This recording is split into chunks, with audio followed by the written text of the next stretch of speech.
Você sabe a diferença entre redes comerciais e industriais? Olá, Zeronautas, tudo bem?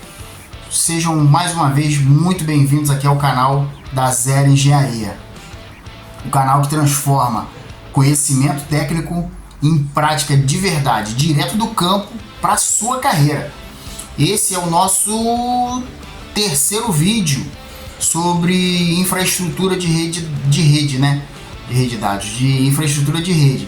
E hoje a gente vai mergulhar num tema que pode parecer simples, mas ele é decisivo para quem trabalha com automação, com manutenção e com projetos industriais. É a diferença entre as redes industriais e comerciais. Se você é técnico, é engenheiro, é estudante, trabalha na área técnica, na área de telecomunicações, né? Fica aqui comigo até o final, porque isso pode impactar diretamente o seu projeto e até evitar erros graves, às vezes na própria constituição da rede, né? Já aproveita que esse assunto é muito bacana, já se inscreve aqui no canal, porque essa série já tá a 1000 por hora e tem muito conteúdo valioso vindo por aí. Dá o like, se inscreve no canal e compartilha para sua equipe, para o seu time, para os seus amigos ou para aquela pessoa que vai começar na carreira. Beleza? O que é uma rede comercial? Primeira parte, parte 1. O que é uma rede comercial? Vamos começar do básico. As redes comerciais são aquelas que a gente encontra no nosso dia a dia, em escritórios, no comércio, escolas, residências. São as redes voltadas para o uso administrativo e para a navegação em geral, tá? Acessar arquivos, internet, e-mails, chamadas de vídeos. Elas são baseadas no protocolo TCP/IP e elas utilizam os equipamentos como roteadores, switches comuns e access points de Wi-Fi, que a gente já conversou sobre isso. O foco dessas redes é o conforto digital, tá? Não necessariamente a estabilidade extrema ou a tolerância em ambientes agressivos. Para citar um exemplo para vocês, um exemplo simples, né? Um escritório administrativo de uma fábrica, não a fábrica, mas um escritório administrativo, onde o pessoal do RH, do financeiro, da engenharia, eles acessam os sistemas internos, navegam na internet, imprimem documentos. Essas redes, geralmente elas usam um cabeamento estruturado, né, padrão Cat6, né, ou um Wi-Fi, que funciona também muito bem, desde que o ambiente seja controlado, que tudo esteja de uma forma tranquila, não seja um ambiente agressivo, né? Parte 2. Redes industriais. Comunicação entre máquinas, a interface máquina a máquina, né? Aí agora o jogo muda muito. As redes industriais são construídas para ambientes críticos, né? Com poeira, com vibração, com ruído elétrico, né? Ruído branco e altas temperaturas. Elas são projetadas para manter a comunicação entre máquinas, entre os sensores, controladores e uma alta confiabilidade na comunicação, que não pode haver erro na comunicação entre os equipamentos, né? E uma baixa latência, ou seja, ela tem que ser muito rápida, né? E aqui não dá para ter aquelas travadinhas, né? Como, por exemplo, numa videoconferência, porque se uma máquina dessa travar, você pode perder a linha de produção. Você pode perder os equipamentos que você está ali produzindo, né? Se um dado sensor de temperatura ele não chega a informar no tempo certo do CLP, o processo inteiro pode falhar, né? As redes industriais, elas utilizam protocolos específicos para automação, né? E aí ela usa, por exemplo, o Modbus, que é um RTU, um TCP/IP, a gente pode falar deles no futuro, né? São simples, são protocolos de comunicação máquina a máquina, né?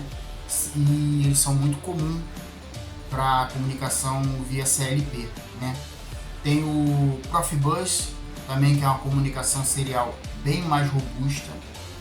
ideal para processos contínuos, né? Aquelas máquinas que fazem, sei lá, 1 milhão de peças.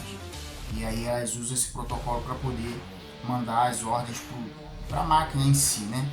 E o Ethernet IP, que é uma comunicação baseada na internet, ideal para integração de redes, no caso industrial, mas comercial, para a parte de comércio mesmo, entendeu? Um exemplo prático, né?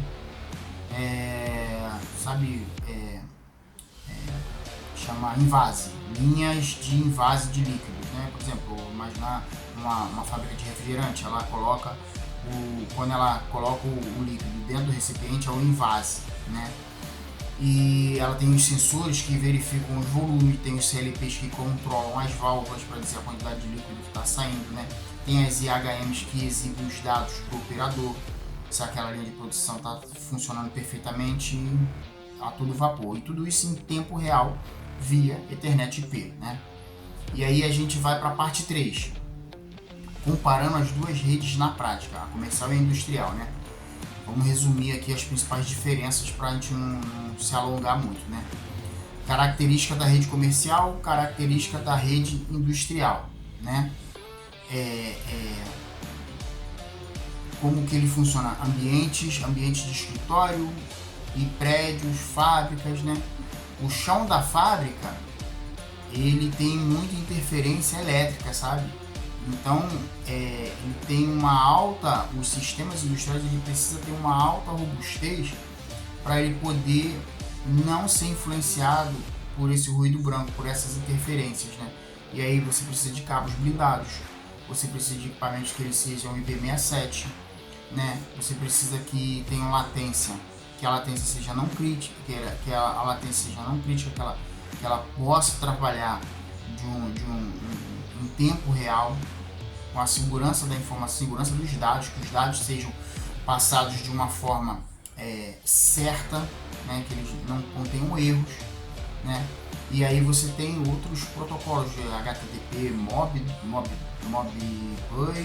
você tem Profibus, tem Ethernet IP, né? E uma coisa importante, né? As redes industriais, elas usam cabos com blindagem contra ruído, contra eletromagnetismo, né? Usam conectores industriais também para poder eles não soltarem por conta de vibrações, né? E o equipamento tem um grau de proteção elevado. E aí eles têm uma classificação que a gente chama de IP65 e IP67. A IP65 ele resiste à água e IP67 é resistente à explosão, a deslocamento de ar, coisas brutas, né? Depois a gente pode falar sobre esses dois protocolos também, que é bem bacana, o conhecimento sobre IP67 e IP65, né? Além disso, esses sistemas, muitas vezes, eles têm redundância. Por quê? Porque eles precisam de mais de um caminho para garantir que a comunicação não pare, que o processo não pare. Então, se instala uma redundância. Vamos para a parte 4, né? Ferramentas e equipamentos para diagnósticos dessas redes. Quando se trabalha com uma rede industrial, os profissionais eles precisam estar preparados para medir e testar corretamente a comunicação, né? Equipamento a equipamento. Então, algumas ferramentas são de extrema importância. Multímetro de rede, né? Testador de cabos. Eles verificam a continuidade, a pinagem, a conexão, se a conexão está certa, se está incorreta, né? Certificador de cabo, né? Garante que o cabeamento atende às normas e vai dar um desempenho adequado. Analisador de protocolos industriais, né? Verifica se a comunicação entre os dispositivos, se ela está fluindo corretamente. Scanner de rede, identifica se os IPs estão corretos, se os dispositivos estão ativos, se tem alguma coisa fora do ar, né? Ferramentas de aterramento e blindagem. Por quê? Porque o ruído e os loops de terra, eles são os vilões frequentes nesses ambientes industriais, né? Então, ter esses instrumentos não é luxo, é essencial para fazer o diagnóstico rápido e preciso, principalmente quando a produção está parada. Já pensou? Você tem ali que entregar 1 milhão de peças e aí a produção para 30 minutos por conta de uma falha, isso é um caos total na planta, né? Vamos para a parte 5, aplicações reais de manutenção de de automação, de manutenção e automação, né? Vamos ver onde tudo isso entra na prática, né? Manutenção preditiva, sensores de monitoramento, vibração, temperatura dos motores, né? Enviando dados pela rede industrial ali para antecipar as falhas. Controle de processos, linhas de produção, elas vão se adaptando em tempo real com base nos dados da rede. Essa informação ela precisa ser contínua, precisa ser full time, né? Monitoramento remoto. Os engenheiros eles podem acessar as IHMs, os CLPs de uma sala de controle ou até via VPN para poder ver como que a linha de produção está se comportando. Integração de sistemas comerciais e industriais, né? E aí já é dados de produção que são enviados para a empresa, para o controle de estoque, para o faturamento e para a logística de enviar esses equipamentos para algum lugar, né? Essas integrações elas são possíveis quando as redes estão bem estruturadas e segregadas, né? Estão separadas, com as interfaces corretas e os protocolos padronizados.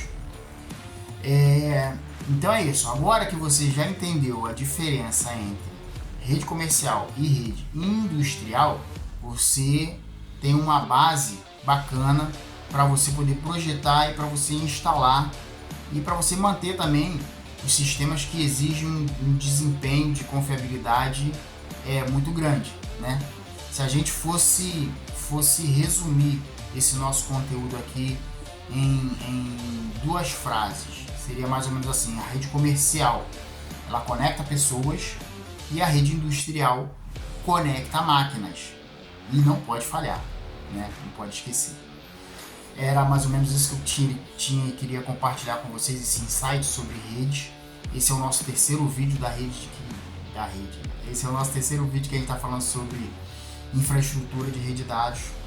Se você curtiu esse conteúdo, se esse conteúdo fez sentido para você, comenta aqui embaixo, deixa o seu like, compartilhe o vídeo com a sua equipe, com aquele colega que está entrando na área, o cara que já está há algum tempo na área, né? E é isso. O mais importante, se inscreve agora aqui no canal da Zero Engenharia, ativa o sininho. A gente ainda vai falar sobre outros assuntos pertinentes à rede de infraestrutura de dados. Vamos falar sobre segurança, sobre automação, integração de CLPs e vem muito mais por aí, tá? A gente se vê no próximo vídeo. Um grande abraço, né? E até lá. Zero Engenharia, do zero à inovação.